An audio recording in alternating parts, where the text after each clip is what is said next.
When evening came, Jesus was reclining at the table with the 12.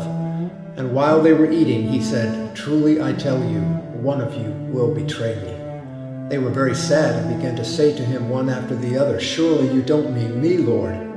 Jesus replied, "The one who has dipped his hand into the bowl with me will betray me. The Son of Man will go just as it is written about him. But woe to that man who betrays the Son of Man. It would be better for him if he had not been born." Then Judas, the one who would betray him, said, "Surely you don't mean me, Rabbi." Jesus answered, "You have said so."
Then Jesus went with his disciples to a place called Gethsemane, and he said to them, "Sit here while I go over there and pray." He took Peter and the two sons of Zebedee along with him, and he began to be sorrowful and troubled. Then he said to them, "My soul is overwhelmed with sorrow to the point of death. Stay here and keep watch with me." Going a little farther, he fell with his face to the ground and prayed, "My Father, if it is possible, may this cup be taken from me. Yet not as I will, but as you will." Then he returned to his disciples and found them sleeping. "Couldn't you men keep watch with me for 1 hour?" he asked Peter. "Watch and pray so that you will not fall into temptation. The spirit is willing, but the flesh is weak." He went away a second time and prayed, "My Father, if it is not possible for this cup to be taken away unless I drink it, may your will be done." Then he came back. He again found them sleeping, because their eyes were heavy.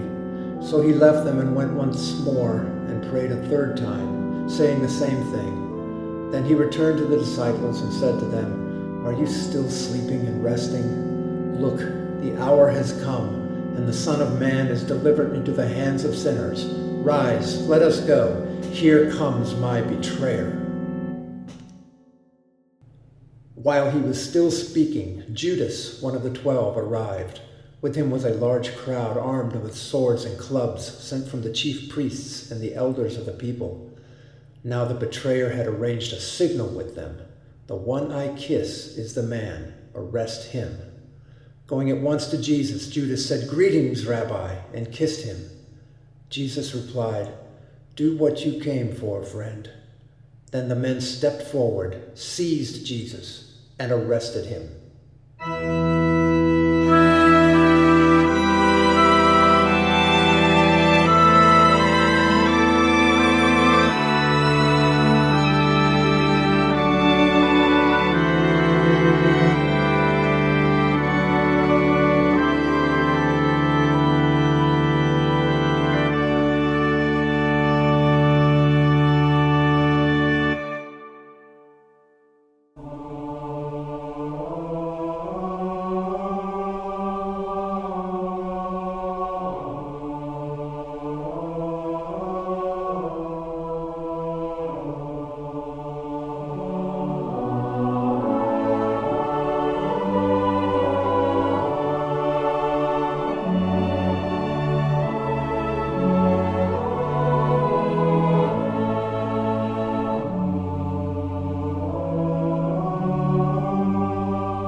Now Peter was sitting out in the courtyard, and a servant girl came to him. "You also were with Jesus of Galilee," she said. But he denied it before them all. "I don't know what you're talking about," he said.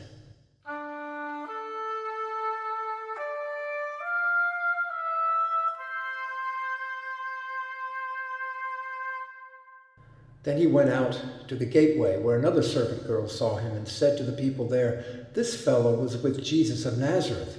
He denied it again with an oath, "I don't know the man."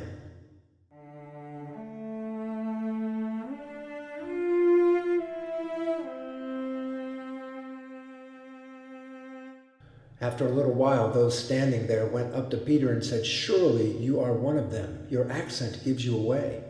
Then he began to call down curses, and he swore to them, "I don't know the man." Immediately a rooster crowed.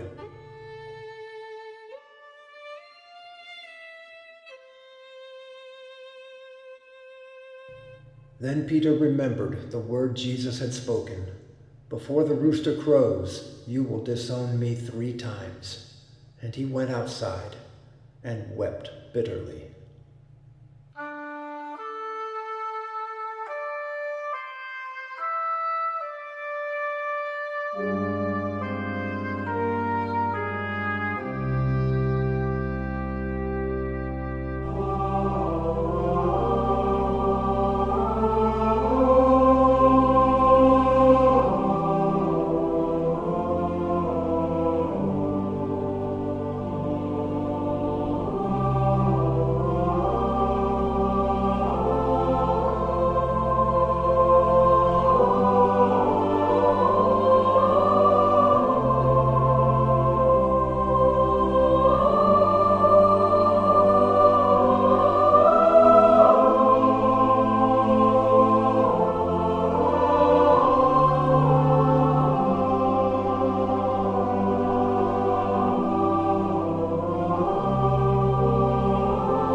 Meanwhile, Jesus stood before the governor, and the governor asked him, "Are you the king of the Jews?" "You have said so," Jesus replied. When he was accused by the chief priests and the elders, he gave no answer. Then Pilate asked him, "Don't you hear the testimony they are bringing against you?" But Jesus made no reply, not even to a single charge, to the great amazement of the governor.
Then the governor's soldiers took Jesus into the praetorium and gathered the whole company of soldiers around him.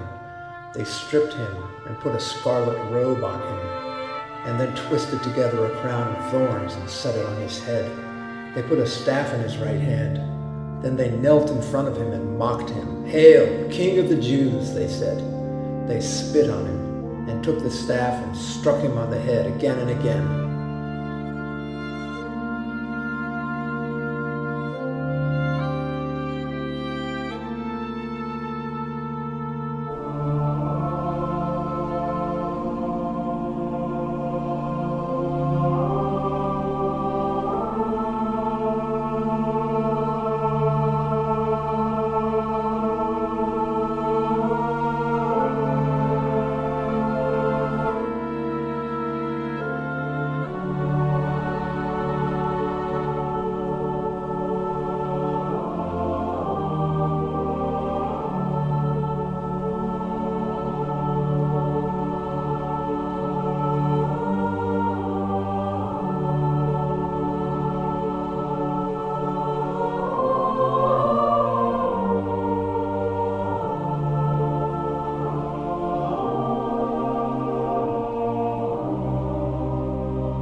After they had mocked him, they took off the robe and put his own clothes on him.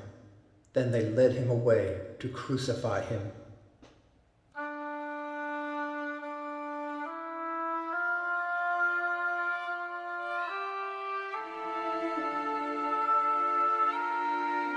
As they were going out, they met a man from Cyrene named Simon, and they forced him to carry the cross. They came to a place called Golgotha, which means the place of the skull. There they offered Jesus wine to drink, mixed with gall, but after tasting it, he refused to drink it. When they had crucified him, they divided up his clothes by casting lots, and sitting down, they kept watch over him there. Above his head, they placed the written charge against him: "This is Jesus, the King of the Jews." 2 rebels were crucified with him, one on his right hand and one on his left. Those who passed by hurled insults at him, shaking their heads and saying, "You who are going to destroy the temple and build it in 3 days, save yourself. Come down from the cross, if you are the Son of God." In the same way, the chief priests, the teachers of the law, and the elders mocked him. "He saved others," they said, "but he can't save himself. He's the King of Israel. Let him come down now from the cross, and we will believe him. He trusts in God. Let God rescue him now if he wants him. For he said, 'I am the Son of God.'"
darkness came over all the land. About 3 p.m, Jesus cried out in a loud voice, "Eli, Eli, lema sabachthani," which means, my God, why have you forsaken me?" When some of those standing there heard this, they said, "He's calling Elijah." Immediately one of them ran and got a sponge. He filled it with wine vinegar, put it on a staff, and offered it to Jesus to drink. The rest said, "Now leave him alone. Let's see if Elijah comes to save him."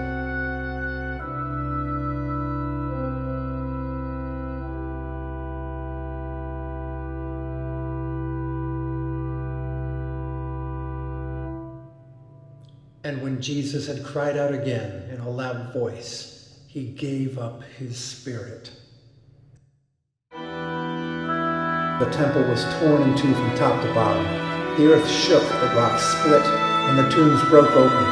The bodies of many holy people who had died were raised to life, and they came out of the tombs after Jesus' resurrection and went into the holy city and appeared to many people.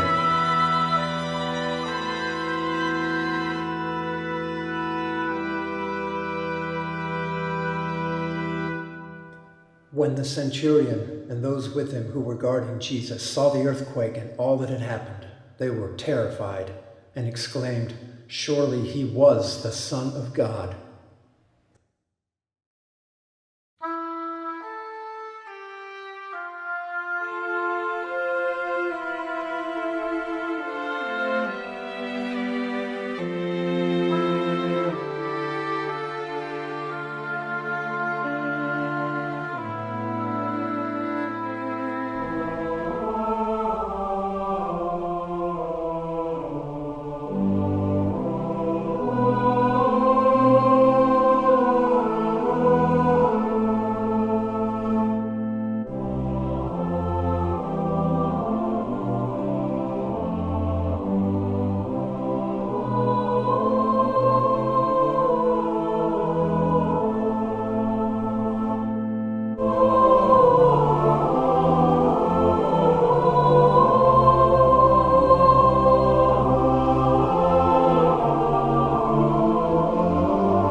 As evening approached, there came a rich man from Arimathea named Joseph, who had himself become a disciple of Jesus.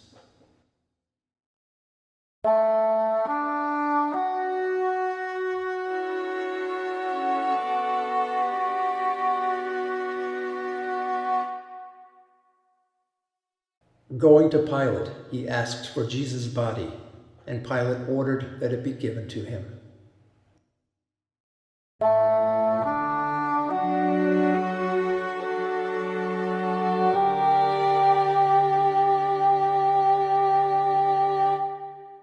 Joseph took the body, wrapped it in a clean linen cloth, and placed it in his own new tomb that he had cut out of the rock. He rolled a big stone in front of the entrance to the tomb and went away.